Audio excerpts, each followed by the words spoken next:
હા યાર, કેમ છે? હા યાર, જમવાનું શું બનાવ્યું તું તે આજે? અચ્છા, આંટી ને એવું કેમ છે? ના યાર, આજે તો રૂમ ક્લીન કર્યો, બહુ ગંદો હતો, સાફ સફાઈ.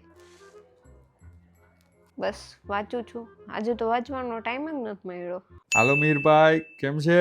કેમ છે એટલે આમ કેવો રહ્યો આજનો દિવસ? થયું શું છે તને? ના એટલે આમ ઘરે બધા મમ્મીને મજામાં ને? મમ્મીને મજામાં? શું થયું મારી મમ્મીને? ના આજ રૂમ ને બધું સાફ કર્યું. હા તો અરે એટલે આમ પછી વાર લાગી ગઈ કે નાયો ધોયો, શેમ્પૂથી માથું ધોયું. અરે હું શું કરું તારા શેમ્પૂનું? ઉપર પૈસા જોઈએ છે તારે? અરે પૈસા નથી જોતા યાર મારે. નોર્મલી વાત કરો ને યાર મારી યારે તમે. એટલે તે ફોન કર્યો છે મને શું ફેર પડે? આ શેમ્પૂ ને ઓલો રૂમ સાફ કર્યો ને મારે વાત નથી કરવી, રાખો ફોન રાખ. હાલો અજય, જગદીશનો ફોન આવ્યો હતો, જરાક પૈસાની જરૂર લાગે છે. ફોન આવે તો જોઈ લેજે ને.